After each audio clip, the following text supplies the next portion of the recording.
Às vezes, o destino tem um senso de humor cruel. No casamento do meu único filho, decoração impecável, champanhe da melhor qualidade. Tudo ia bem, até que minha nova nora me apresentou aos pais dela com um tom debochado e frio. Essa é a minha sogra, porca velha que temos que aturar. O momento em que o pai dela me viu, congelou e sussurrou: Espere. Você? Eu te conheço. Você não é a investidora bilionária que comprou minha empresa falida há 3 anos? O olhar de horror no rosto da minha nora valeu mais que todo o dinheiro que escondi por décadas. Mas antes de continuar, confira se você já está inscrito no canal e escreva nos comentários: de onde você está assistindo este vídeo? Adoramos saber até onde nossas histórias estão chegando. Me chamo Beatriz Mendes, tenho 58 anos e passei os últimos 20 anos de minha vida cultivando meticulosamente a imagem de uma viúva de classe média que vive com a modesta pensão do marido. Ninguém jamais suspeitaria que por trás dessa fachada cuidadosamente elaborada se esconde uma das mulheres mais ricas do país.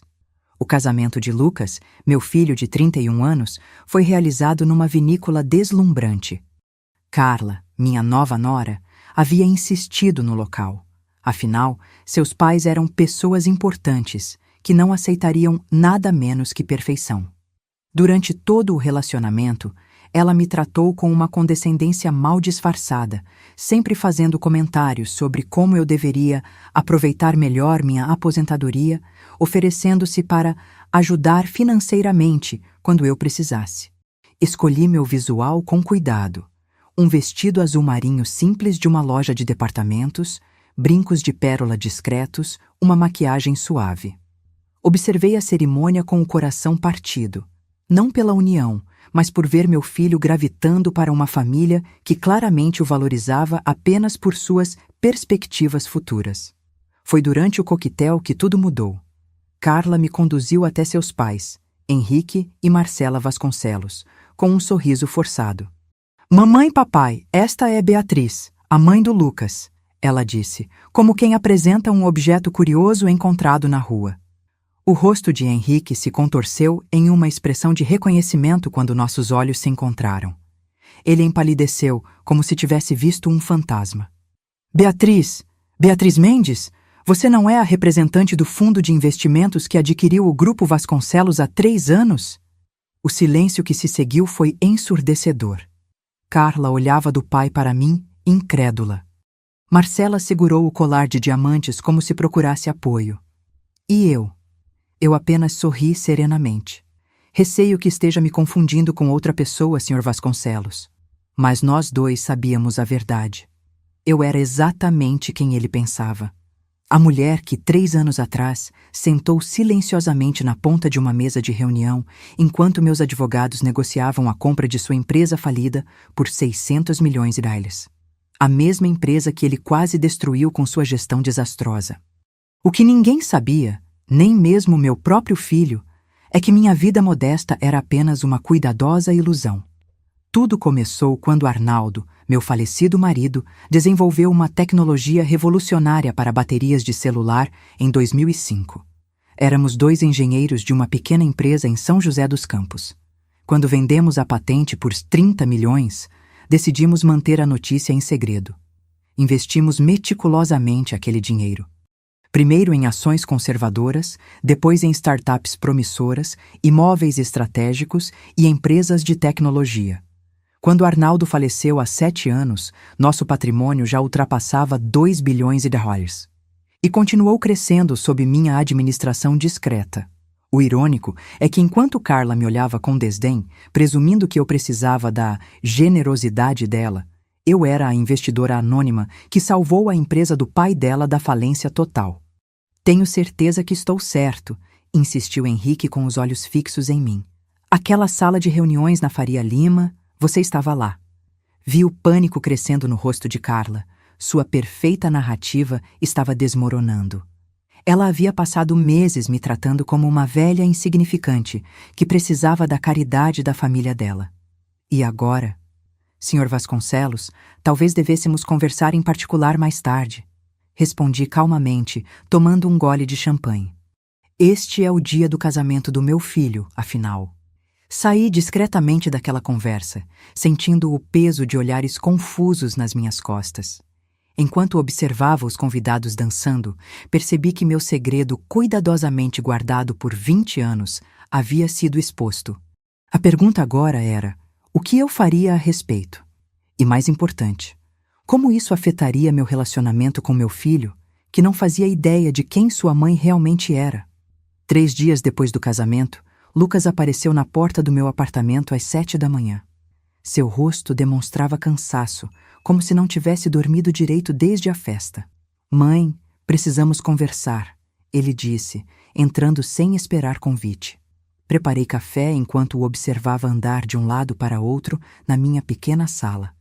Este apartamento, modesto mas confortável, fazia parte da minha cuidadosa fachada. Poucos imaginariam que a mulher que vivia aqui poderia comprar o prédio inteiro sem fazer falta no orçamento. Você vai me contar o que aconteceu no casamento? Lucas perguntou finalmente, sentando-se à mesa da cozinha. Henrique Vasconcelos tem feito perguntas estranhas sobre você, sobre sua vida financeira, sobre o trabalho do pai. Servi café para nós dois, comprando tempo para organizar meus pensamentos. Por 2 décadas mantive esta farsa impecável, nem mesmo meu único filho sabia da verdade.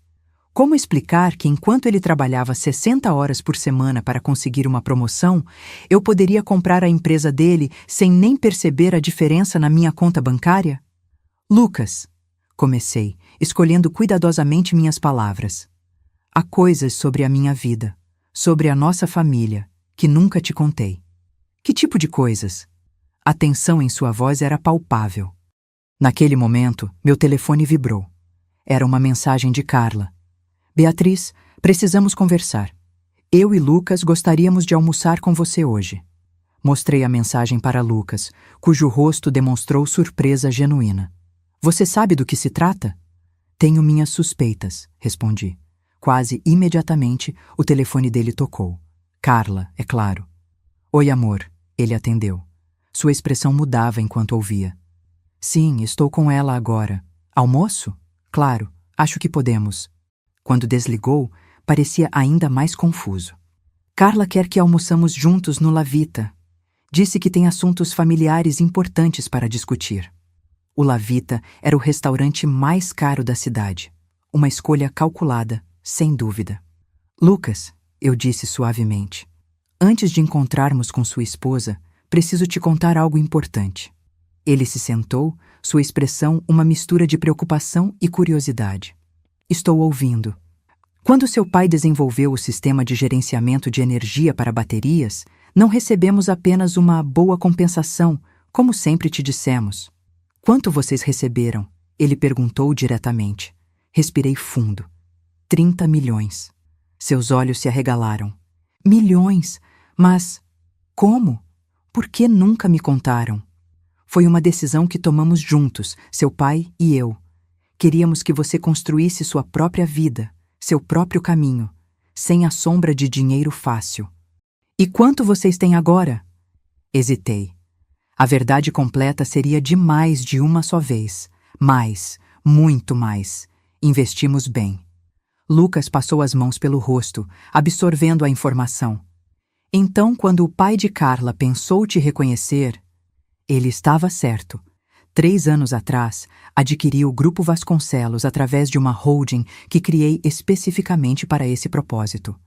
Ninguém sabia quem era o real investidor por trás da aquisição. Meu Deus! Lucas se levantou, caminhando pela cozinha. Todo esse tempo, vivendo como se fôssemos, enquanto na verdade você... Arnaldo e eu queríamos que você valorizasse o trabalho honesto, que construísse seu caminho sem atalhos. Mas você me deixou acreditar numa mentira. Sua voz subiu. Você me viu lutar por cada centavo, economizar durante anos para comprar meu apartamento, enquanto tinha milhões guardados. Aquilo doeu, mas eu entendi a sua raiva. Lucas, olhe para o homem que você se tornou. Forte, independente, valorizado pelo seu próprio mérito. Isso não aconteceria se tivéssemos te dado tudo de bandeja. Ele me olhou com uma expressão que eu nunca havia visto antes. Uma mistura de mágoa, raiva e confusão. E agora? O que acontece agora que seu grande segredo está ameaçado? Eu não tive chance de responder. Meu telefone tocou novamente. Era Ronaldo, meu consultor financeiro, querendo me alertar sobre algo urgente. Atendi rapidamente. Beatriz, temos um problema. Alguém está fazendo consultas sobre suas estruturas corporativas na CVM. Consultas profissionais do tipo que sugere uma investigação em andamento. Meu estômago afundou. Tem ideia de quem? Não posso confirmar, mas parece ser um escritório de advocacia especializado em direito corporativo e disputas familiares. Desliguei o telefone com uma sensação de urgência crescente. Lucas ainda me encarava, esperando respostas. Precisamos ir para esse almoço, eu disse firmemente. Mas antes, você precisa saber mais uma coisa. Carla não está organizando este encontro para uma reconciliação familiar. Ela está construindo um caso. Um caso?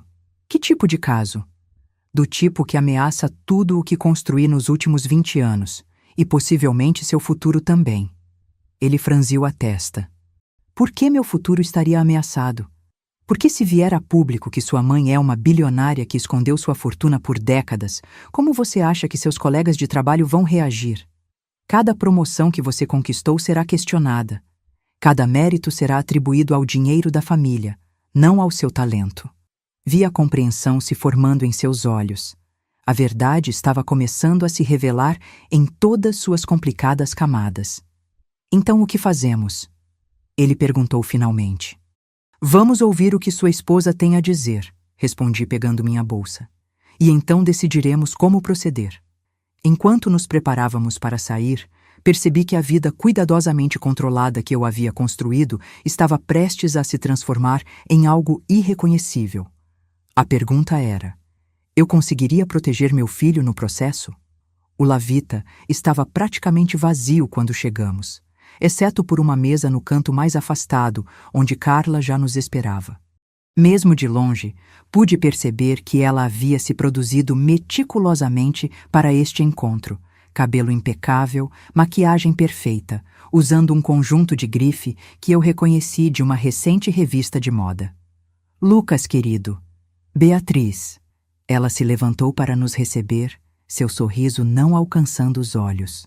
Que bom que puderam vir. Já pedi uma garrafa do Chateau Margaux 2010 para celebrarmos nossa nova família. Um vinho de quase 8.000. Um movimento calculado para estabelecer o tom. Bastante extravagante para um almoço comum, não? Comentei suavemente enquanto me sentava. Oh, mas nada em nossa família é comum agora, não é mesmo, Beatriz? Carla respondeu, seu sorriso afiado. Depois da revelação no casamento, tive uma longa conversa com papai sobre negócios. Lucas olhou entre nós duas, sentindo a tensão crescer.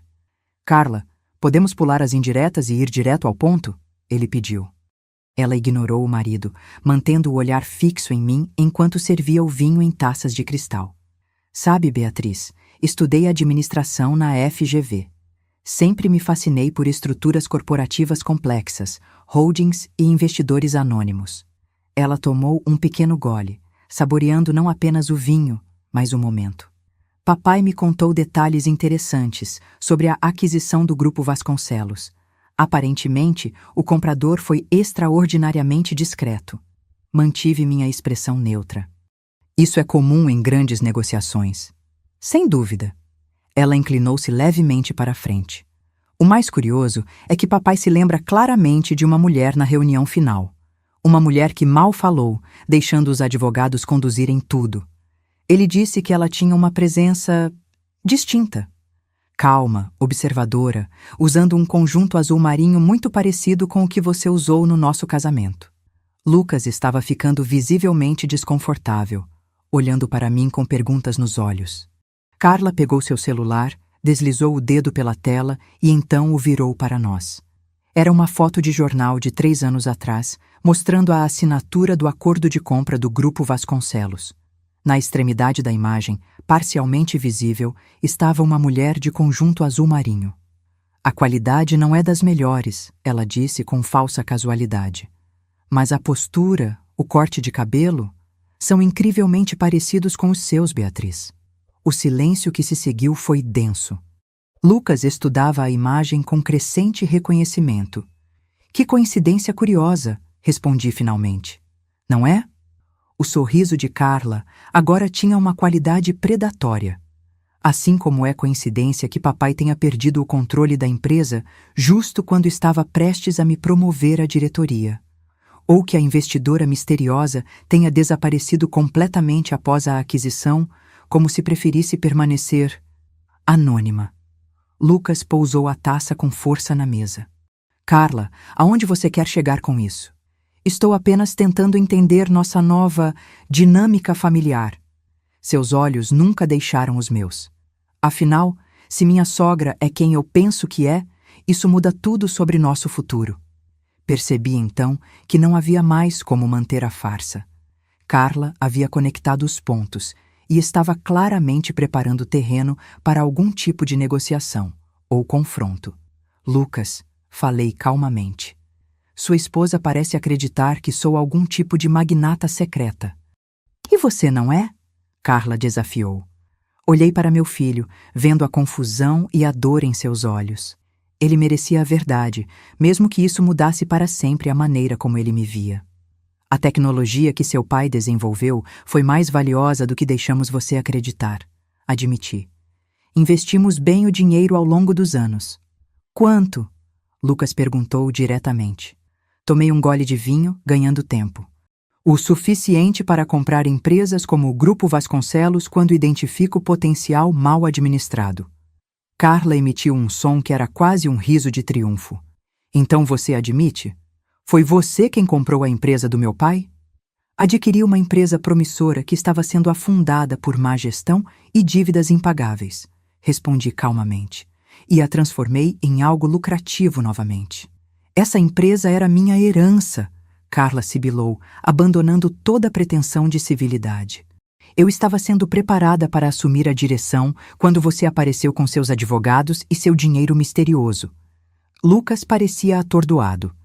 Vocês estão me dizendo que minha mãe comprou a empresa do seu pai e nenhum de vocês achou importante me contar isso antes do casamento? Eu não sabia até o dia do casamento, Carla respondeu rapidamente, recompondo-se. E agora estou tentando entender por que sua mãe viveria como uma pessoa de classe média quando claramente tem bilhões. Não são bilhões, corrigi automaticamente, e me arrependi imediatamente ao ver o olhar de Carla se iluminar com a confirmação. Então, o quanto estamos falando? Ela perguntou, inclinando-se para a frente. Centenas de milhões? Bilhões? Lucas bateu na mesa, fazendo os talheres tilintarem. Chega! Isso não é uma negociação de fusão corporativa, é a minha família. Carla o ignorou, mantendo o foco em mim. Beatriz, vamos ser práticas. Somos família agora. Precisamos pensar em como estruturar nossos recursos compartilhados de maneira que beneficie a todos. Recursos compartilhados? Repeti, quase incrédula com sua audácia. Você realmente acha que meu dinheiro agora é seu por direito matrimonial? Não é apenas uma questão de direito, ela respondeu suavemente. É uma questão de fazer o que é melhor para a família, inclusive para os netos que você um dia pode ter. A menção de netos foi calculada para me atingir emocionalmente, e funcionou. Por um momento, imaginei um futuro onde meus netos estariam sob a influência desta mulher manipuladora. Carla, falei lentamente, deixe-me ser clara. O dinheiro que tenho foi conquistado com décadas de trabalho duro e investimentos inteligentes. Não está na mesa para negociação. Tudo está na mesa para negociação, ela respondeu com um sorriso frio. Especialmente quando envolve ações potencialmente ilegais. Lucas e eu congelamos simultaneamente. Ilegais? Ele perguntou. Estruturas corporativas complexas podem facilmente cruzar linhas regulatórias, Carla explicou, como se estivesse dando uma aula. Especialmente quando envolvem ocultação deliberada de propriedade. A CVM tem regras muito claras sobre transparência em aquisições. Então era isso. Uma ameaça velada. Revelar meus métodos às autoridades regulatórias se eu não cooperasse. É interessante que você mencione a CVM, respondi calmamente. Porque justamente hoje fui informada sobre consultas recentes feitas por um escritório de advocacia especializando em disputas familiares. Você não saberia nada sobre isso, saberia? Seu sorriso vacilou por um instante, mas ela se recuperou rapidamente. Apenas fazendo minha lição de casa, respondeu. Como administradora formada, tenho obrigação de entender completamente o ambiente em que estou entrando. Ambiente? Lucas interveio. Está falando do nosso casamento? Estou falando do nosso futuro financeiro, Carla corrigiu pegando sua bolsa. Beatriz, tenho uma proposta formal para discutir. Podemos nos encontrar com nossos respectivos advogados na próxima semana? A audácia era impressionante. 3 dias de casada e já convocando reuniões com advogados para discutir meu dinheiro. Não tenho interesse em discutir meus assuntos financeiros com você ou seus advogados, respondi firmemente. Seu sorriso não vacilou. Tenho certeza que vai reconsiderar. Afinal, existem muitas maneiras de abordar situações complicadas como esta. Outra ameaça velada. Ela estava jogando duro. Enquanto Carla se levantava para ir ao banheiro, Lucas se inclinou para mim, a voz baixa e urgente. Mãe, o que está acontecendo? Ela está te ameaçando? Ela está fazendo exatamente o que pessoas como ela fazem quando sentem cheiro de dinheiro, respondi, sentindo uma calma estranha me dominar. Está procurando um ângulo, uma alavanca, qualquer coisa que possa usar para obter acesso. Eu não posso acreditar nisso, ele murmurou, passando as mãos pelo cabelo. É como se eu nem a conhecesse. Talvez você não a conheça, respondi suavemente, assim como não me conhecia completamente. Quando Carla retornou, seu andar era confiante, como se já tivesse vencido alguma batalha invisível. Pedi a conta, ela anunciou. Precisamos todos digerir esta conversa antes de prosseguirmos. Enquanto o garçom trazia a conta, exorbitante como esperado, Carla sorriu docemente para mim. Ah, e Beatriz, papai está muito ansioso para retomar o contato. Ele disse que vocês têm muito a discutir sobre velhos negócios. Quando saímos do restaurante, percebi que estava enfrentando não apenas a exposição de um segredo guardado por décadas, mas uma verdadeira batalha pelo futuro da minha família. E pela primeira vez em muitos anos, senti que não estava no controle total da situação. 3 dias após o almoço desastroso, sentei-me no escritório de Ronaldo Meirelles, meu consultor financeiro e amigo de longa data. Enquanto ele analisava documentos em seu computador, eu observava a cidade pela janela panorâmica do 30º andar. São Paulo se estendia infinitamente, um labirinto de concreto onde eu havia escondido minha fortuna por tanto tempo. A situação é mais complicada do que imaginávamos inicialmente, Ronaldo disse, quebrando o silêncio. Sua nora não está apenas blefando. Ela realmente contratou o escritório Montenegro em Associados. Conheço a reputação deles, respondi. Especialistas em disputas familiares e investigações corporativas. Exatamente. E eles estão cavando fundo.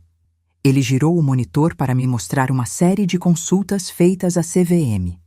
Estão investigando todas as suas holdings, especialmente a estrutura usada para adquirir o Grupo Vasconcelos. Minhas estruturas são legalmente sólidas, argumentei, embora sentisse um nó no estômago. Não há nada ilegal no que fizemos. Legal sim, mas complicado de explicar, Ronaldo respondeu. Suas holdings aninhadas, as empresas offshore em Luxemburgo e Singapura, o uso de procuradores, tudo é tecnicamente legal, mas pode parecer suspeito para um regulador se apresentado da maneira certa.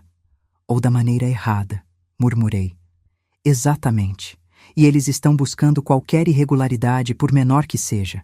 Uma assinatura fora do prazo, uma declaração de beneficiário final inconsistente.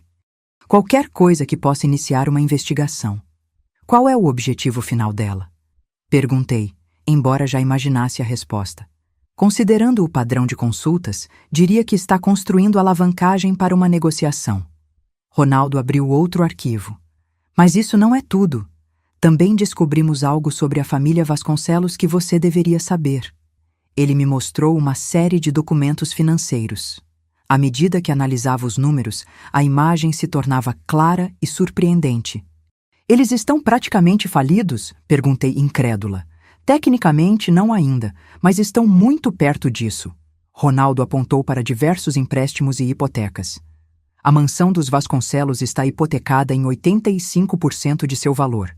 Tem 3 carros de luxo financiados. As contas de investimento foram quase esvaziadas nos últimos anos, e Henrique está mantendo o padrão de vida com cartões de crédito e empréstimos pessoais. Enquanto isso, sua filha casa com meu filho acreditando estar fazendo um bom negócio. Completei, sentindo uma mistura de ironia e tristeza. E o mais interessante, Ronaldo continuou, é que a principal fonte de renda de Henrique atualmente é o contrato de consultoria que sua empresa mantém com ele. A ironia era quase poética. O homem cuja empresa eu havia comprado e cuja filha agora tentava me chantagear dependia indiretamente de mim para manter seu estilo de vida. Há mais uma coisa, Ronaldo acrescentou hesitante. Carla abriu várias linhas de crédito recentemente, empréstimos pessoais significativos. Para financiar a investigação contra mim, concluí. Ela está apostando tudo nisso. E há evidências de que ela já estava investigando você antes do casamento. Aquilo me pegou de surpresa. Como assim? Encontramos registros de que ela contratou um investigador particular há 3 meses, logo depois do noivado. Na época, a investigação era sobre verificação de antecedentes familiares do noivo. Algo estranho embrulhou meu estômago. Ela estava investigando Lucas? No início, sim, mas o escopo mudou rapidamente para focar em você e nas finanças da família. A implicação era clara e dolorosa. Carla não havia se casado com meu filho apenas por amor. Havia sido uma decisão calculada, possivelmente baseada em suspeitas sobre a verdadeira situação financeira de nossa família. E Lucas? O que ele sabe sobre tudo isso? Ronaldo hesitou. Não tenho informações concretas, mas seu filho esteve aqui ontem. Meu coração falhou uma batida. Aqui? No seu escritório? Sim. Ele queria saber sobre a extensão do seu patrimônio, sobre como você estruturou seus investimentos ao longo dos anos. E o que você disse a ele? Apenas o que ele já sabia ou poderia descobrir facilmente. Disse que precisaria da sua autorização para compartilhar mais detalhes. Fiquei em silêncio, absorvendo a informação. Lucas estava tentando descobrir a verdade por conta própria, preso entre a mãe e a esposa. Há outra questão que precisamos discutir, Ronaldo continuou mais sério. Se isso se tornar público, a exposição não afetará apenas você. A carreira de Lucas, concluí. Se as pessoas descobrirem que ele é filho de uma bilionária secreta... Exatamente. Cada conquista profissional dele será questionada. As pessoas presumirão que você puxou cordas invisíveis para ajudá-lo, mesmo que nunca tenha feito isso. A ironia era cruel. Eu havia escondido minha riqueza justamente para proteger a independência de Lucas, para que ele pudesse construir sua própria vida. E agora, esse mesmo segredo ameaçava destruir tudo o que ele havia conquistado. O que você recomenda? Perguntei finalmente. Honestamente, controle a narrativa antes que a narrativa controle você. Se Carla está construindo um caso para negociação ou exposição pública, você precisa decidir como responder antes que ela haja. Meu telefone vibrou com uma mensagem de Lucas. Precisamos conversar. Carla contratou advogados. Ela está falando em separação legal por preocupações sobre responsabilidades financeiras não divulgadas. Mostrei a mensagem a Ronaldo, que assentiu gravemente. É um movimento clássico. Ela está se posicionando como a parte inocente, potencialmente prejudicada pela falta de transparência da família. Depois de 3 dias de casamento, comentei amargamente. Nem deu tempo para a maquiagem da festa sair completamente. Beatriz, Ronaldo disse, inclinando-se para a frente. Você precisa decidir como quer conduzir isso. Uma coisa é certa, sua vida discreta acabou. A única questão agora é como você vai gerenciar a transição. Olhei pela janela novamente, para a cidade que havia sido cenário da minha vida dupla por tanto tempo. Por 2 décadas, eu havia sido 2 pessoas, a viúva modesta que vivia tranquilamente e a investidora implacável que construía um império nas sombras. Agora, essas 2 versões de mim estavam prestes a colidir de maneira catastrófica, com meu filho preso no meio do impacto. Agende uma reunião, disse finalmente. Eu, Lucas, Carla, os pais dela e respectivos advogados. É hora de colocar todas as cartas na mesa. Tem certeza? Ronaldo perguntou. Uma vez iniciado esse processo, não há volta. Estou cansada de viver nas sombras, respondi com uma calma que me surpreendeu. Se Carla quer uma guerra, vamos mostrar a ela exatamente com quem ela está lidando. Enquanto saía do escritório, senti um peso estranho sendo levantado dos meus ombros. Por 20 anos, vivi com medo de ser descoberta. Agora que o inevitável havia acontecido, experimentei uma sensação inesperada de liberdade. Saí do escritório de Ronaldo com uma clareza que não sentia há anos. Por 2 décadas, vivi como 2 pessoas distintas, a viúva discreta e a investidora implacável. Era hora de unificar essas identidades. Quando cheguei em casa, espalhei documentos pela mesa de jantar e abri uma garrafa de vinho que Arnaldo e eu havíamos guardado para uma ocasião especial. Esta certamente qualificava-se como uma. O líquido rubi escorreu na taça, enquanto eu revisava 20 anos de decisões estratégicas. A história dos números era fascinante. Os 30 milhões iniciais haviam se transformado em 80 milhões em 2010, depois 400 milhões em 2015. Quando Arnaldo faleceu em 2018, nosso patrimônio era de quase 1,2 bilhão. E agora, 7 anos depois, bem acima dos 3 bilhões e reais. Não era apenas dinheiro. Era uma rede meticulosamente construída de empresas, patentes, imóveis e participações minoritárias em startups promissoras. Eu tinha influência em setores que iam desde energia renovável até biotecnologia, sempre mantendo-me estrategicamente invisível. A ironia da situação com Carla era quase cômica. Durante nossos raros encontros antes do casamento, ela me tratava com condescendência mal disfarçada, perguntando se eu tinha planos de aposentadoria adequados ou se Lucas estava ajudando financeiramente, quando na verdade eu estava secretamente mantendo a empresa do pai dela funcionando. Meu telefone tocou. Era Lucas. Mãe, precisamos conversar. Carla acabou de me dizer que marcou uma reunião com advogados para a próxima semana. Eu sei. Ronaldo me contou. Silêncio do outro lado. Você já falou com Ronaldo sobre isso? Lucas, tenho trabalhado com Ronaldo há mais de 15 anos. Ele gerencia a maior parte dos meus investimentos. Outro silêncio. É estranho ouvir você falar assim, como uma bilionária? Completei por ele. Essa sou eu há muito tempo, filho. Só não deixei você saber. Por quê? A pergunta veio carregada de mágoa. No início, foi para proteger você, para garantir que construísse seu próprio caminho. Depois, acho que foi o hábito. A privacidade se tornou viciante. Bem, essa privacidade acabou, ele disse amargamente. Carla está obcecada. Contratou 2 escritórios de advocacia diferentes. Um para o possível divórcio e outro para investigar suas estruturas corporativas, foi como ela chamou. Divórcio? Depois de uma semana? Ela diz que não pode permanecer casada com alguém cuja família escondeu informações financeiras relevantes. A audácia era impressionante. Lucas, preciso te perguntar algo importante e preciso que seja completamente honesto comigo. O quê? Você realmente ama Carla? Houve uma longa pausa. Eu pensei que amava. Agora não sei mais quem ela é.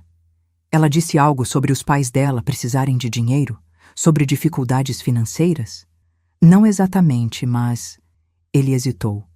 Algumas semanas antes do casamento, ela mencionou que os pais estavam considerando vender a casa de praia porque era um gasto desnecessário.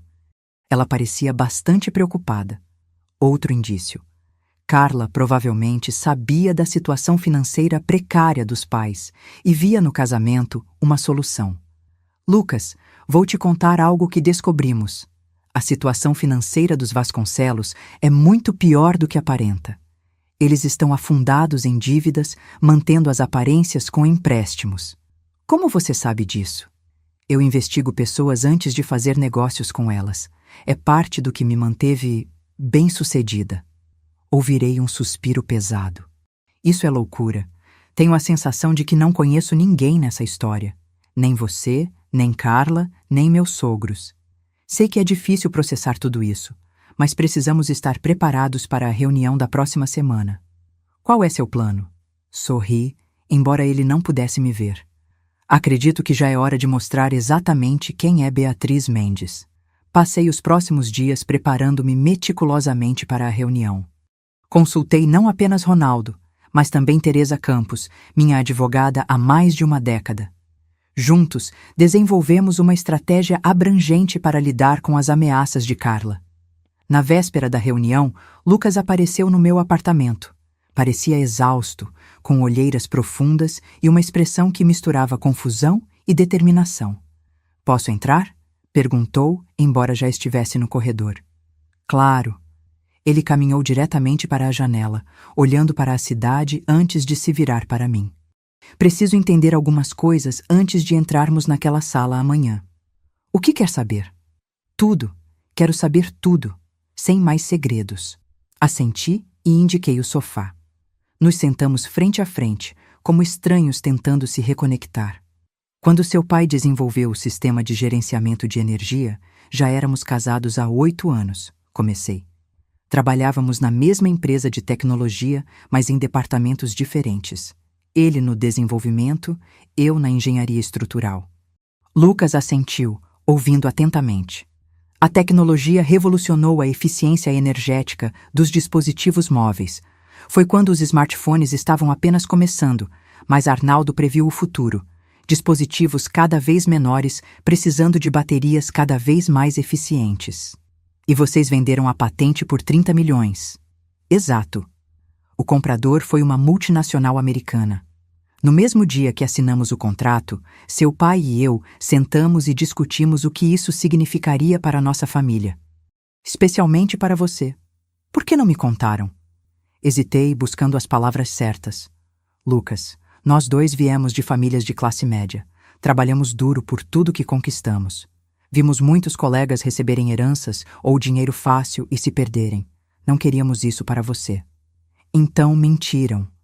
"Não contamos toda a verdade", corrigi suavemente. "Queríamos que você crescesse valorizando o trabalho, o esforço, a construção de algo por mérito próprio." "E depois? Quando me formei, comecei minha carreira? Por que continuaram escondendo?" "Inicialmente planejávamos contar quando você completasse 30 anos. Mas então Arnaldo adoeceu. Depois que ele faleceu, simplesmente não encontrei o momento certo." Lucas processou isso em silêncio. "E a empresa do pai de Carla? Por que comprá-la?" "Foi um investimento estratégico. O Grupo Vasconcelos tinha potencial, mas estava sendo mal administrado. Henrique Vasconcelos expandiu rápido demais, assumiu dívidas impagáveis e estava prestes a falir completamente. E você o salvou. Salvei a empresa e os empregos dos funcionários. E sim, permiti que Henrique mantivesse um estilo de vida confortável através de contratos de consultoria. Foi uma decisão de negócios, que agora se tornou assustadoramente pessoal." Lucas comentou amargamente. "A vida tem um estranho senso de humor." Concordei. Ele se levantou, andando pela sala. "Sabe o que mais me incomoda? Não é o dinheiro, ou mesmo as mentiras. É perceber que não conheço as pessoas mais importantes da minha vida." Ele parou, virando-se para mim. "Quem é você realmente, mãe? A viúva modesta que sempre conheci ou a bilionária implacável que compra empresas falidas?" A pergunta me atingiu com força inesperada.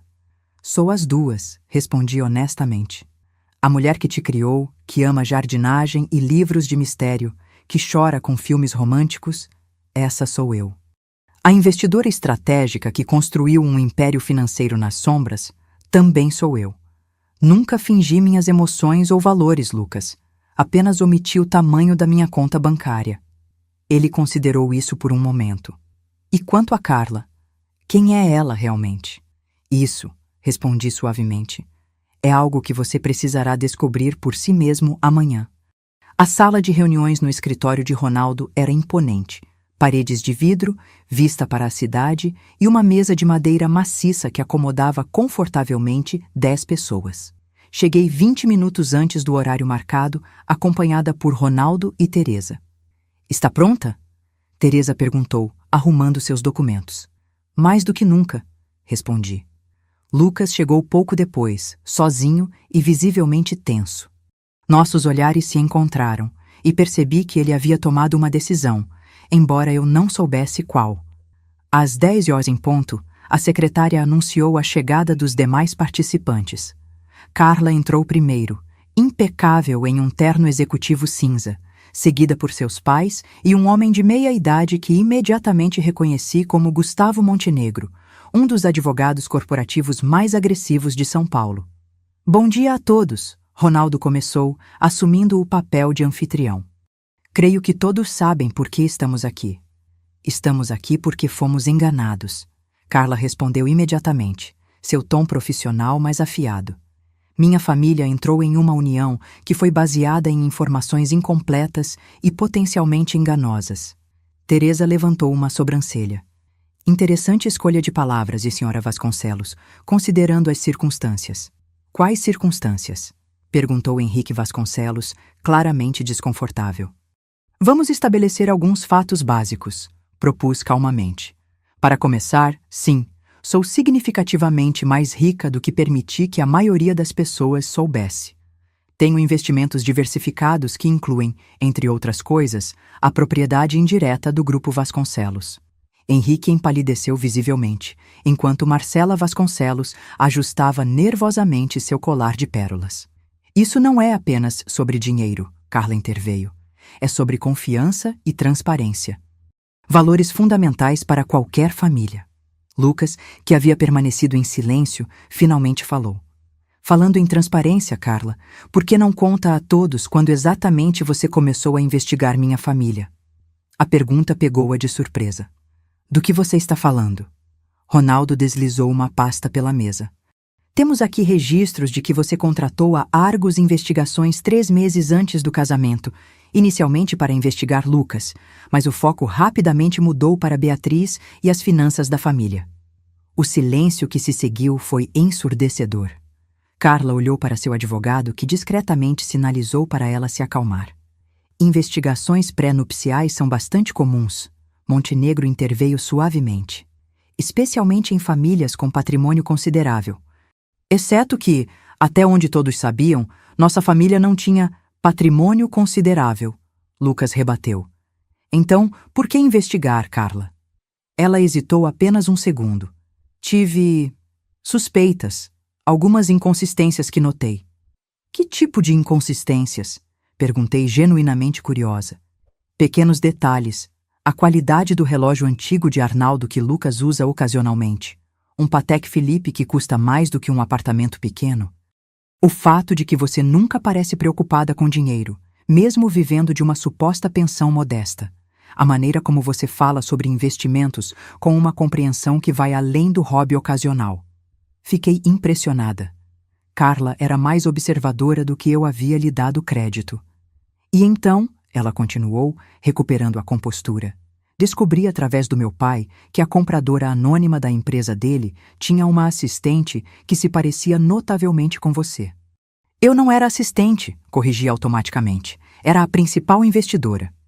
Isso é irrelevante para a nossa discussão atual, Montenegro interveio.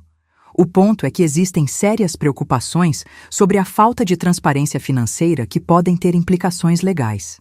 Que tipo de implicações? Teresa perguntou diretamente. Bem, para começar, há questões sobre possíveis violações regulatórias nas estruturas corporativas da Sra. Mendes, particularmente em relação à declaração de beneficiários finais em aquisições de capital aberto. Então era isso, a ameaça velada que Carla havia mencionado no almoço. Tenho certeza que a CVM ficaria muito interessada em investigar como exatamente a Sra. Mendes adquiriu tantas empresas sem nunca aparecer nos registros públicos. Carla acrescentou, inclinando-se levemente para a frente. Lucas olhou para ela com crescente descrença. Você está ameaçando denunciar minha mãe às autoridades se ela não lhe der dinheiro? Não estou ameaçando ninguém, Carla recuou. Estou apenas apontando que existem sérias questões legais que precisam ser resolvidas. Na verdade, Teresa interveio suavemente. As estruturas corporativas de minha cliente são completamente legais, embora complexas.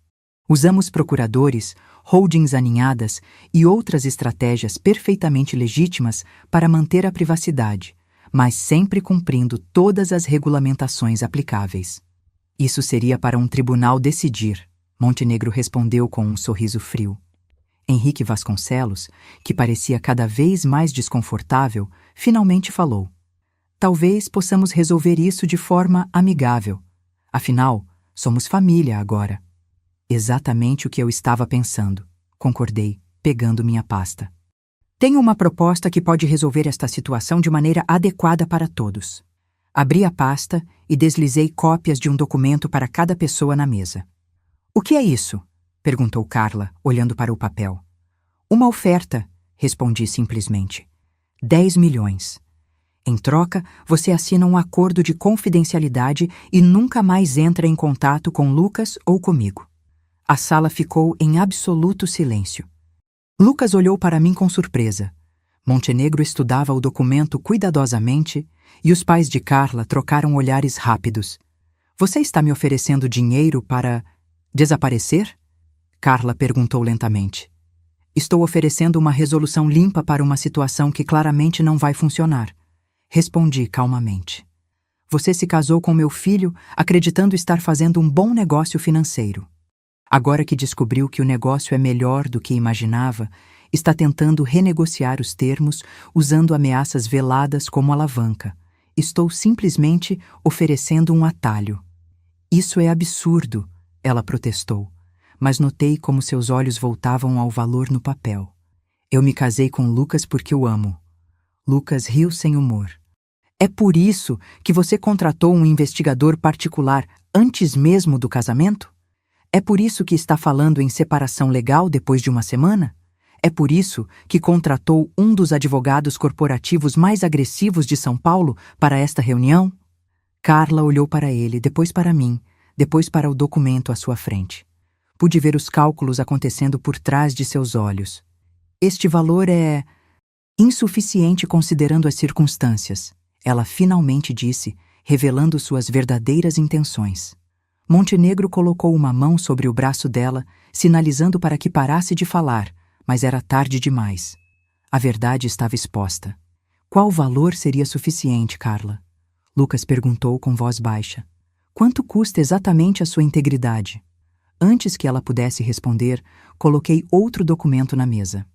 Há também este pequeno detalhe que você talvez queira considerar, disse, empurrando a pasta para Montenegro. São registros das dívidas pessoais da família Vasconcelos, incluindo a hipoteca da mansão, os empréstimos pessoais de Henrique e os recentes créditos obtidos por Carla. Henrique empalideceu. Como você conseguiu isso? Da mesma forma que sua filha tem investigado minha vida, usando recursos à minha disposição. Isso é invasão de privacidade, Marcela protestou. É apenas investigação pré-familiar, rebati, usando as mesmas palavras de Montenegro. Perfeitamente compreensível, dadas as circunstâncias. Virei-me para Carla, que agora parecia muito menos confiante. Talvez você não saiba, mas a principal fonte de renda de seu pai nos últimos 3 anos tem sido o contrato de consultoria que minha empresa mantém com ele. Contrato esse que pode ser rescindido com aviso prévio de 30 dias. Você não faria isso, Henrique sussurrou. Não quero fazer isso, respondi honestamente. Prefiro resolver esta situação de maneira civilizada. Daí minha oferta generosa. Montenegro analisava o documento com crescente preocupação. Carla, ele disse baixinho, talvez devêssemos considerar a proposta inicial da senhora Mendes. É um valor ridiculamente baixo, ela protestou. Considerando as alternativas, é extremamente generoso, Teresa interveio. Especialmente porque todas as estruturas corporativas de minha cliente podem suportar o mais rigoroso escrutínio legal. Não temos medo de investigações, apenas preferimos evitar o desgaste desnecessário. Lucas, que havia observado toda a troca em silêncio, levantou-se. Acho que já vi o suficiente, ele disse, sua voz surpreendentemente firme. Carla, quero o divórcio. Não porque minha mãe está me oferecendo dinheiro para me separar de você, mas porque finalmente vejo quem você realmente é. Carla o encarou, sua compostura desmoronando. Lucas, você não entende. Tudo o que fiz foi para proteger nosso futuro. Não, você fez tudo isso para garantir seu acesso a um dinheiro que não sabia que existia até uma semana atrás, ele respondeu. E isso diz tudo o que preciso saber. Ele se virou para mim. Mãe, podemos conversar em particular? Assenti e nos retiramos para uma sala adjacente, deixando os outros para discutir entre si. Assim que a porta se fechou atrás de nós, Lucas me encarou. Você sabia que isso aconteceria? Todo esse tempo, você sabia que ela era assim? Não, respondi honestamente. Suspeitei quando vi a reação dela no casamento, mas não tinha certeza. As pessoas podem nos surpreender, tanto para o bem quanto para o mal. Como você, ele observou sem rancor. A mãe modesta que, na verdade, é uma magnata financeira. Sim, como eu. Ele suspirou profundamente. Não sei se algum dia vou entender completamente por que você escondeu tudo isso de mim por tanto tempo. Nem eu sei se tomei a decisão certa, Lucas. Fiz o que achei melhor na época. E depois, simplesmente, continuei fazendo. E agora? Agora começamos de novo, com honestidade, desta vez. Ele assentiu lentamente. Quanto à sua oferta para Carla, 10 milhões é um preço baixo para remover alguém tão tóxico de nossas vidas, respondi simplesmente. Considerando o que descobrimos sobre ela, é um investimento sólido. Lucas riu, um som surpreendente dado o contexto. Você realmente é implacável nos negócios, não é? Apenas pragmática, corrigi com um pequeno sorriso. Aprendi há muito tempo que alguns problemas podem ser resolvidos com dinheiro e outros não. Este, felizmente, parece ser do primeiro tipo. Quando voltamos à sala de reuniões, a atmosfera havia mudado. Carla e seus pais conversavam em voz baixa com Montenegro, que parecia estar aconselhando-os enfaticamente. Chegamos a uma decisão, Montenegro anunciou quando nos sentamos. Minha cliente está disposta a aceitar a oferta, com algumas pequenas modificações nos termos. Que modificações? Teresa perguntou. O valor permanece em 10 milhões em euros, mas gostaríamos de incluir uma cláusula que preserve os contratos de consultoria do Sr. Vasconcelos por pelo menos mais 5 anos. Olhei para Henrique, que parecia simultaneamente envergonhado e aliviado. Isso é aceitável, concordei. Com a condição de que o acordo inclua uma cláusula de não revelação absoluta e irrevogável. Se qualquer detalhe desta situação ou da minha condição financeira vazar, todos os pagamentos cessam imediatamente, incluindo os contratos de consultoria. Montenegro assentiu. Podemos finalizar os termos ainda hoje. Carla não olhou para Lucas uma única vez durante toda essa negociação. Seu foco estava inteiramente no documento à sua frente, no dinheiro que estava prestes a receber. Enquanto Teresa e Montenegro discutiam os detalhes finais, percebi que estava testemunhando o fim do casamento de meu filho e o início de uma nova fase em nossas vidas. Uma fase onde eu não precisaria mais viver nas sombras, onde finalmente poderia ser completamente honesta com a pessoa que mais importava para mim. Quando a reunião terminou e todos começaram a sair, Henrique Vasconcelos hesitou brevemente ao passar por mim. Eu realmente não a reconheci naquela sala de reuniões há 3 anos, ele disse baixinho. Você sempre foi muito discreta. Este sempre foi o plano, Henrique, respondi. Infelizmente, sua filha forçou uma mudança de estratégia. Ele assentiu, resignado. Para o que vale a pena, sinto muito pelo que aconteceu. Eu também, respondi honestamente, observando-o seguir sua esposa e filha para fora da sala. Lucas permaneceu ao meu lado enquanto todos saíam, seu rosto refletindo uma mistura complexa de emoções. E agora? Ele perguntou quando ficamos sozinhos.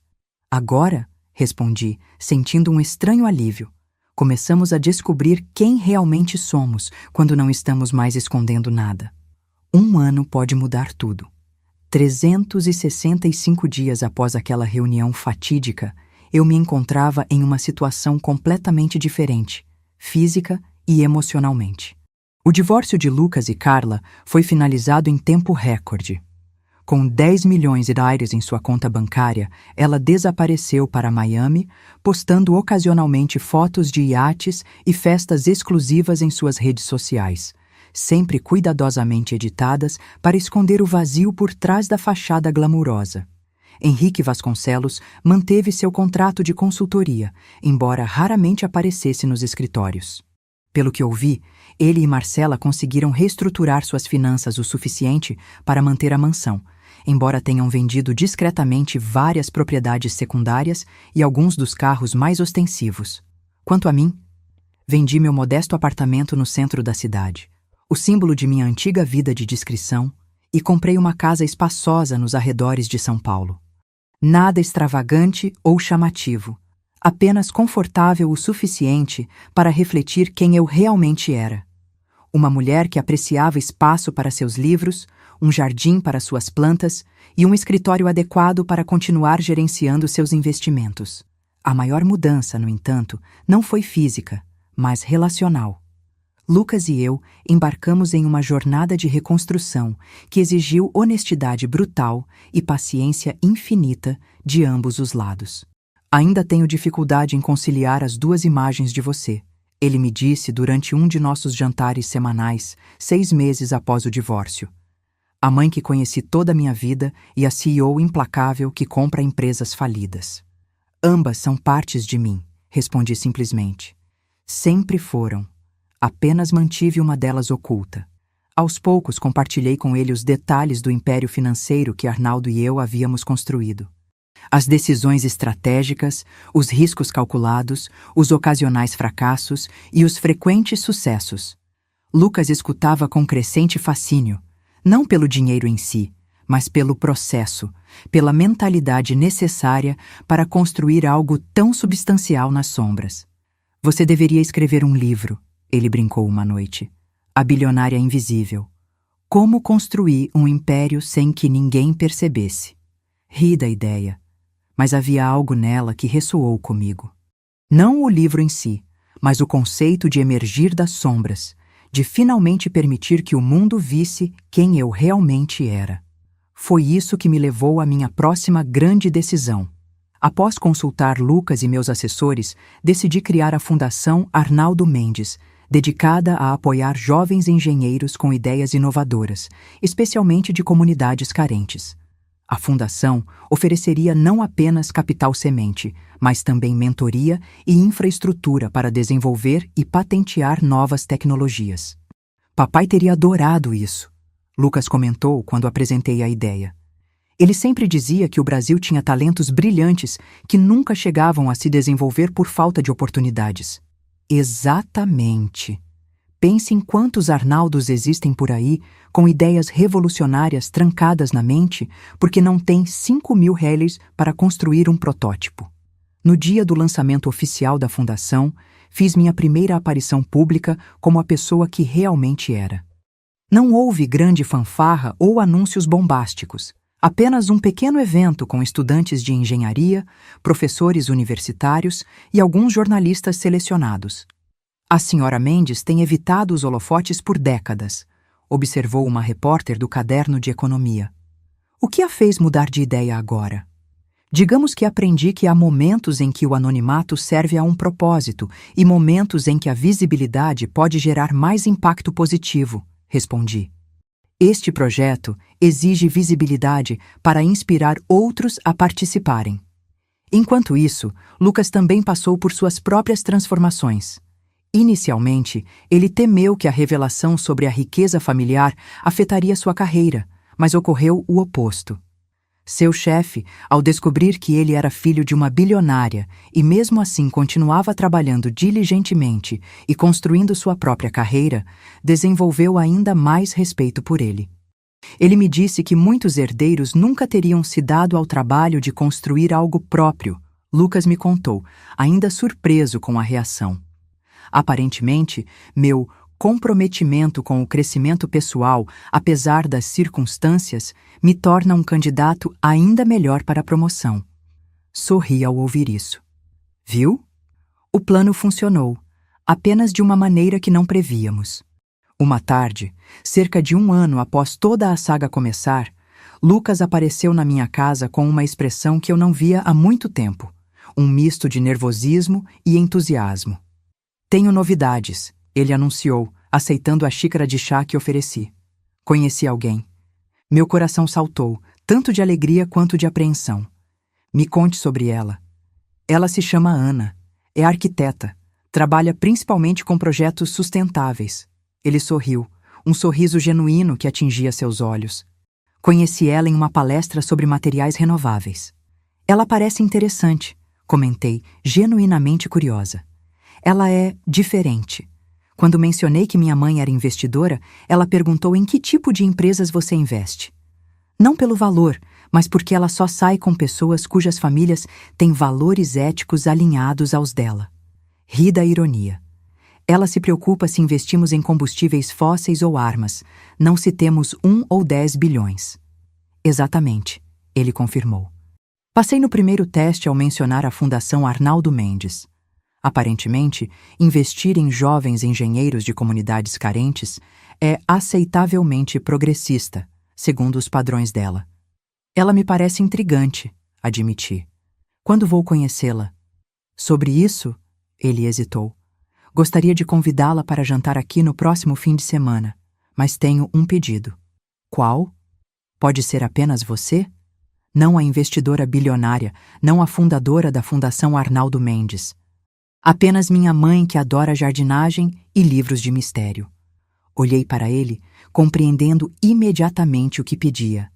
Não era rejeição do meu novo eu autêntico, mas sim um desejo de apresentar nossa família de maneira mais normal e humana para alguém importante em sua vida.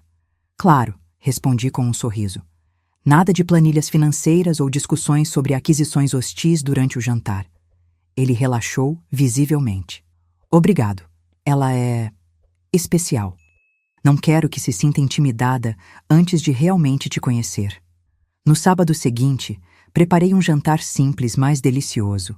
A lasanha vegetariana que sempre foi a favorita de Lucas, salada caprese e um tiramisu caseiro que Arnaldo me ensinou a fazer.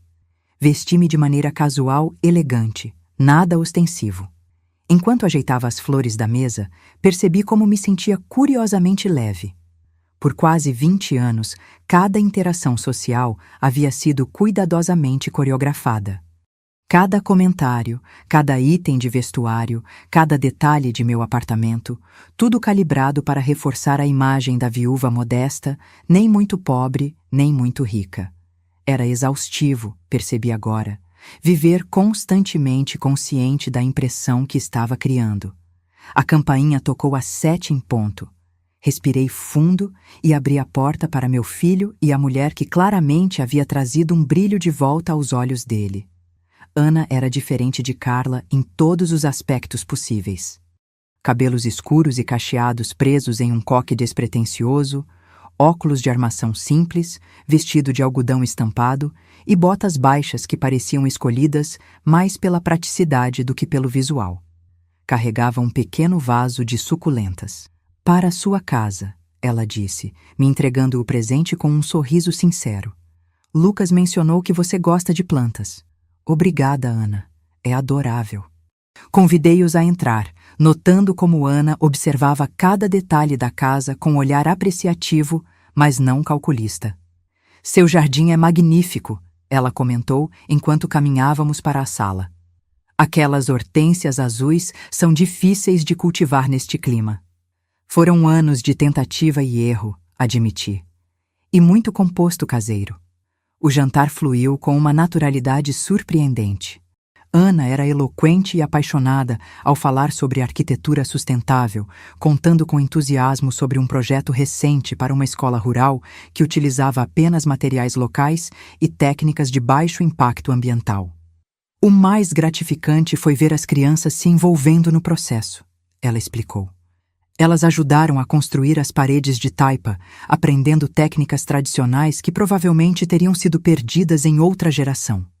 Isso me lembra do trabalho da fundação do meu marido, comentei. Ele sempre acreditou que a tecnologia deveria ser acessível e beneficiar comunidades reais, não apenas corporações. Ana assentiu energicamente. Exatamente. Desenvolvimento sustentável não é apenas sobre materiais ecológicos, mas sobre fortalecer comunidades e criar autonomia.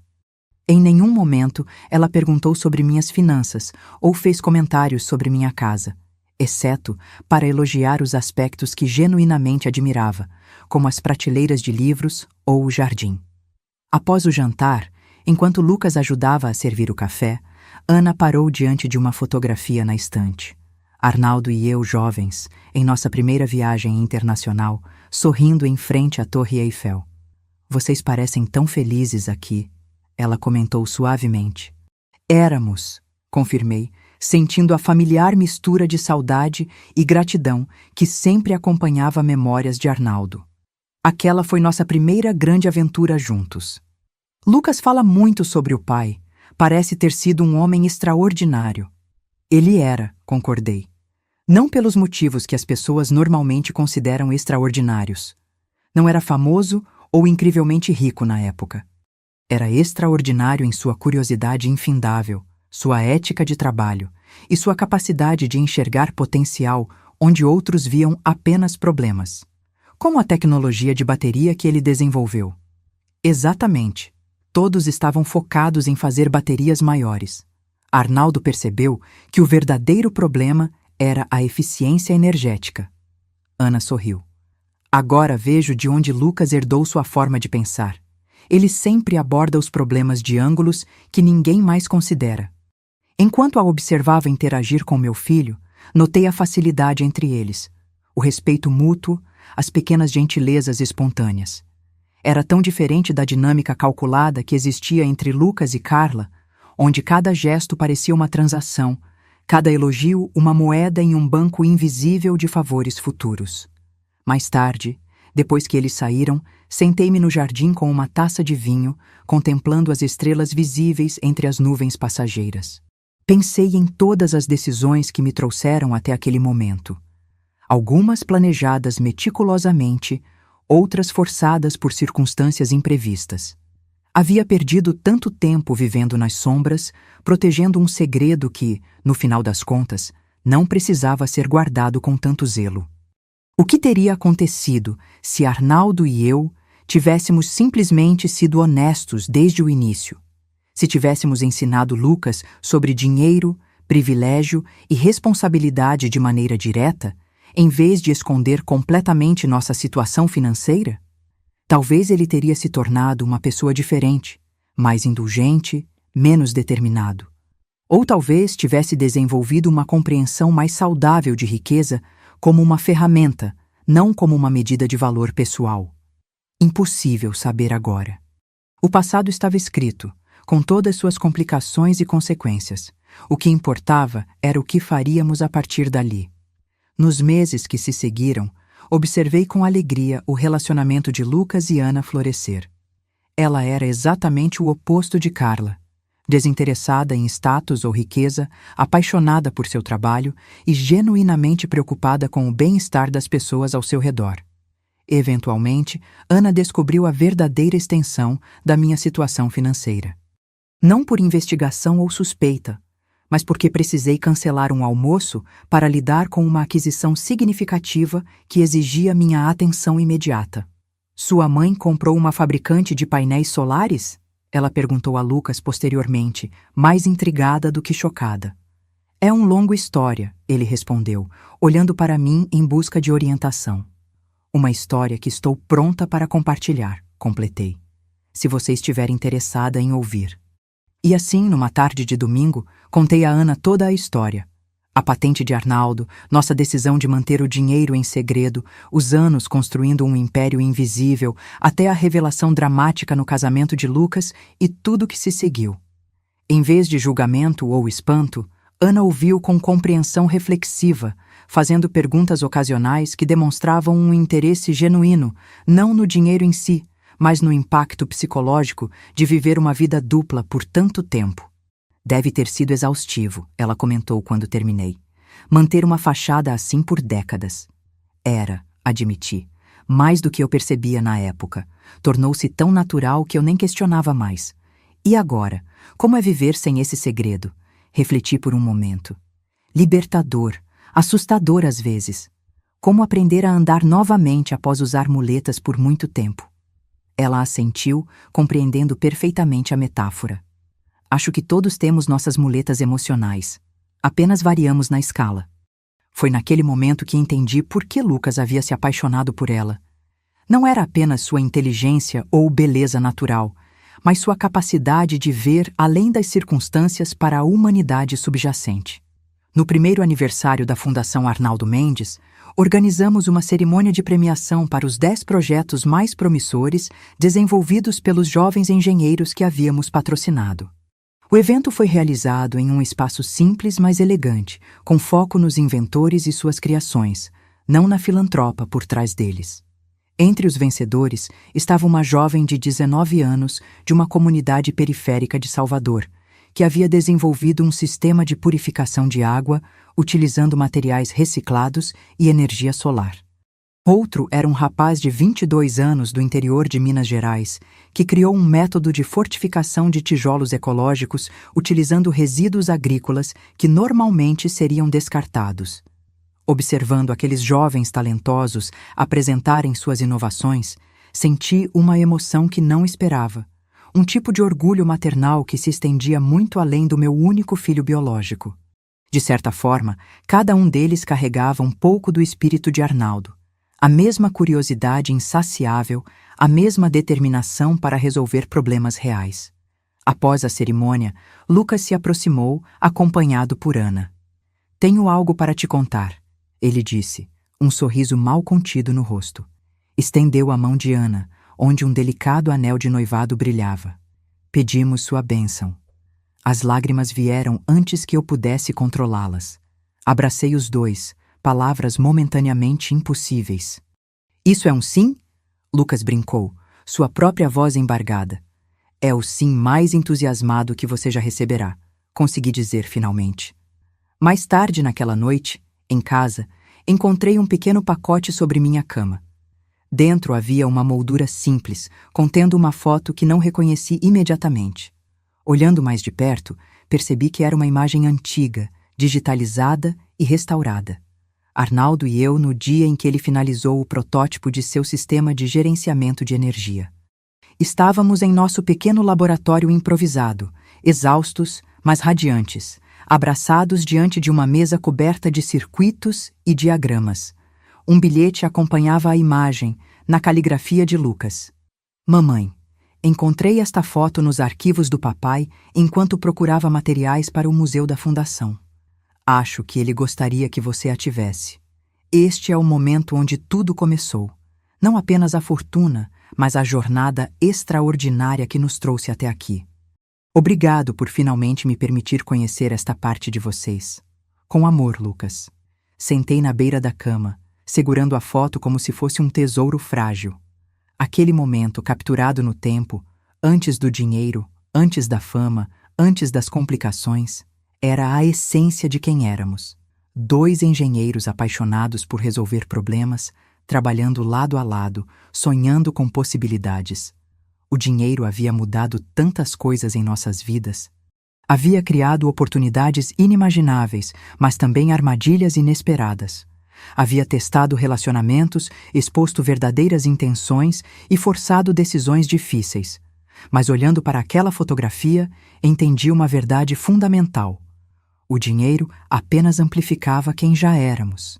Não nos transformou em pessoas diferentes. Apenas nos deu mais liberdade para expressar nossos valores verdadeiros, para o bem ou para o mal. Carla havia escolhido usar seu acesso à riqueza para construir uma vida de aparências vazias. Henrique Vasconcelos havia usado seu dinheiro para criar uma fachada de sucesso que mascarava incompetência e más decisões. E eu havia escolhido esconder minha riqueza, usando-a silenciosamente para ampliar o legado de Arnaldo, enquanto protegia a independência de nosso filho. Agora estava escolhendo um caminho diferente, usar meus recursos abertamente para capacitar jovens talentos que, como Arnaldo e eu naquela fotografia, tinham apenas ideias brilhantes e determinação, sem o capital para realizá-las. Coloquei a fotografia na mesa de cabeceira, onde seria a primeira coisa que veria cada manhã. Um lembrete não apenas de onde vim, mas de como as escolhas que fazemos sobre nossos recursos, sejam eles dinheiro, tempo ou talentos, definem quem realmente somos. 5 anos se passaram desde que meu segredo foi revelado. Lucas e Ana se casaram em uma cerimônia simples no jardim da minha casa, com apenas amigos próximos e família. Diferente do espetáculo que havia sido o casamento com Carla, esta celebração foi genuína, calorosa e focada no amor, não nas aparências. 1 ano depois, nasceu Sofia, minha primeira neta. Segurou meu dedo com sua mãozinha minúscula e prometi silenciosamente que nunca esconderia dela quem realmente sou. Ela cresceria compreendendo tanto o privilégio quanto a responsabilidade que acompanha nossa situação familiar. A Fundação Arnaldo Mendes prosperou além das minhas expectativas mais otimistas. Em 5 anos, apoiamos mais de 200 jovens engenheiros de comunidades marginalizadas, resultando em dezenas de patentes, várias startups de sucesso e incontáveis melhorias na qualidade de vida das comunidades de origem desses talentos. Um dos nossos primeiros beneficiados, Rafael, desenvolveu uma prótese de baixo custo utilizando impressão 3D que agora é distribuída gratuitamente em clínicas públicas por todo o país. Mariana, outra jovem brilhante que patrocinamos, criou um sistema de irrigação que reduz o consumo de água em 70%, transformando a agricultura em regiões semiáridas. Junto com a expansão da Fundação, também decidi ser mais aberta sobre minhas próprias atividades empresariais. Não por vaidade ou desejo de reconhecimento, mas porque percebi que minha visibilidade poderia inspirar outras mulheres, especialmente as mais velhas, frequentemente subestimadas no mundo dos negócios. Em uma entrevista à revista Valor, quando perguntada sobre ter permanecido invisível por tanto tempo, respondi: acreditei que o anonimato era proteção. Agora entendo que visibilidade, quando usada estrategicamente, pode ser uma ferramenta poderosa para a mudança. A repórter, uma jovem ambiciosa no início da carreira, olhou para mim com uma mistura de admiração e curiosidade. Algum arrependimento sobre manter seu império em segredo por tanto tempo? Pensei cuidadosamente antes de responder. Arrependimento é uma emoção complicada. Tomei decisões baseadas no que acreditava ser melhor naquele momento. Algumas foram acertadas, outras não. O que aprendi é que segredos têm peso próprio. Quanto mais tempo os carregamos, mais pesados se tornam. O artigo resultante, A Bilionária Invisível, tornou-se viral, gerando discussões sobre mulheres no mundo corporativo, riqueza discreta versus ostentação, e as motivações por trás da filantropia. Recebi centenas de mensagens de mulheres de meia idade e mais velhas que se identificaram com minha história de reinvenção tardia. Uma delas me tocou particularmente. Aos 62 anos, pensei que meu tempo de contribuir significativamente havia passado. Sua história me mostrou que ainda posso começar algo novo e impactante. Obrigada por se tornar visível. Quanto a Carla e sua família, nossos caminhos raramente se cruzaram após a resolução. Ocasionalmente, notícias chegavam através de conhecidos comuns. Carla havia se casado novamente, com um empresário europeu consideravelmente mais velho e abastado. Pelos comentários, parecia ter encontrado exatamente o que buscava: acesso à riqueza e status social. Henrique Vasconcelos continuou como consultor até sua aposentadoria, 3 anos atrás. Com o dinheiro economizado e o que restou dos 10 milhões deles de Carla, a família conseguiu estabilizar suas finanças, embora nunca recuperassem o estilo de vida ostensivo que haviam mantido nos anos de apogeu do Grupo Vasconcelos. Curiosamente, não sentia amargura em relação a eles. Mesmo Carla, com sua ambição fria e cálculos implacáveis, era apenas um produto de seus valores e circunstâncias. Ela havia sido criada para valorizar status e segurança financeira acima de tudo, e simplesmente seguiu o caminho que considerava mais eficiente para atingir esses objetivos. Em uma estranha reviravolta do destino, uma das empresas em que investi recentemente acabou adquirindo a pequena firma de marketing onde Carla trabalhava atualmente em Barcelona. Quando o relatório da aquisição chegou à minha mesa e vi seu nome entre os funcionários, tive que sorrir com a ironia. O mundo dos negócios era realmente pequeno, e os círculos da vida frequentemente se fechavam de maneiras inesperadas. Decidi não interferir. Ela manteria seu emprego, avaliada por seus próprios méritos profissionais, sem qualquer influência positiva ou negativa da minha parte. Era o mais justo e, francamente, o mais interessante. Estava curiosa para ver como ela prosperaria, ou não, por conta própria, sem conexões familiares ou estratégicas para alavancar. Em uma tarde tranquila de outono, Lucas e Ana vieram me visitar com Sofia, agora uma menina esperta de 4 anos, e seu irmãozinho recém-nascido, Arnaldo, nomeado em homenagem ao avô que nunca conheceu. Enquanto as crianças brincavam no jardim que eu havia cuidadosamente cultivado ao longo dos anos, Lucas me entregou um envelope. "O que é isso?" perguntei, intrigada com seu sorriso enigmático. "Abra." Dentro havia documentos oficiais para uma nova entidade, Instituto Sofia Mendes para a Educação Científica de Meninas. "O quê?" comecei confusa. "Ana e eu decidimos criar este instituto com parte da herança que recebi do papai", Lucas explicou. "Será focado em identificar meninas com talento para ciências em comunidades carentes e oferecer-lhes bolsas de estudo, mentoria e recursos desde o ensino fundamental até a universidade." Lágrimas encheram meus olhos. "É lindo, Lucas." "Mas por que Sofia Mendes? Por que não Arnaldo Mendes, como a fundação?" Ele sorriu, apontando para minha neta brincando alegremente sob as árvores. "Sofia é o nome da vovó dela em grego. Sofia significa sabedoria. Mas também é uma homenagem a você, mãe. A mulher que construiu um império nas sombras e agora está usando seu poder para iluminar o caminho de outros." Ana se juntou a nós, o pequeno Arnaldo dormindo tranquilamente em seus braços. "Queremos que seja parceiro da Fundação Arnaldo Mendes. Onde a Fundação identifica talentos, o Instituto pode apoiar especificamente as meninas para garantir que não sejam deixadas para trás." Fiquei sem palavras, olhando para meu filho e sua esposa, para meus netos, para o legado que estávamos construindo juntos. Um legado que não era apenas sobre dinheiro ou poder, mas sobre oportunidade, conhecimento e transformação. "Precisamos da sua bênção", Lucas disse. "E se estiver disposta, da sua orientação para estruturar tudo isso corretamente." "Vocês têm muito mais que minha bênção", respondi, encontrando minha voz.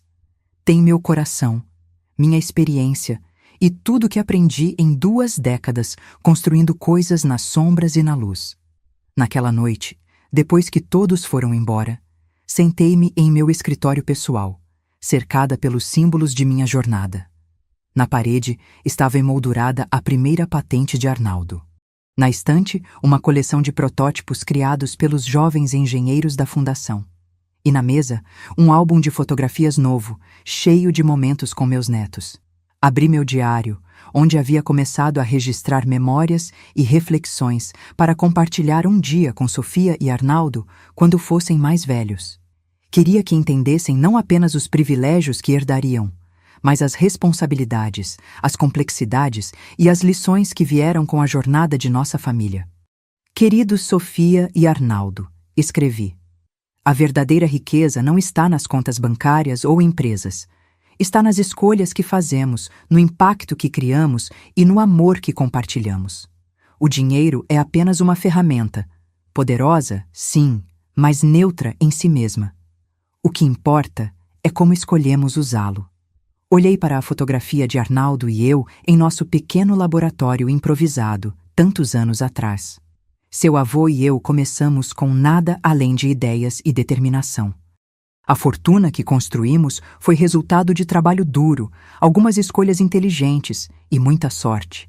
Mas o verdadeiro valor nunca esteve nos números crescentes em nossas contas. Durante anos, vivi como 2 pessoas diferentes: a viúva modesta que todos viam e a investidora bilionária nas sombras. Pensei estar protegendo nossa família, especialmente seu pai. Agora entendo que, às vezes, a maior proteção vem da honestidade, não do segredo. Quando vocês lerem isto, Provavelmente serão jovens adultos, tentando encontrar seu próprio caminho num mundo cheio de expectativas e tentações. Lembrem-se sempre de que o dinheiro é um meio, não um fim. Usem-no para criar, para transformar, para elevar, nunca apenas para acumular ou ostentar. E se algum dia encontrarem alguém que ama vocês apenas pelo que possuem, lembrem-se da história de seu pai e da lição que aprendemos da maneira mais difícil. O amor verdadeiro enxerga a pessoa além da conta bancária, valoriza o caráter acima do patrimônio. Fechei o diário, sentindo uma paz que havia buscado por muito tempo. Minha jornada de viúva modesta a filantropa visível havia sido repleta de desafios, revelações e transformações. Mas aqui, neste momento de quietude, percebi uma verdade profunda.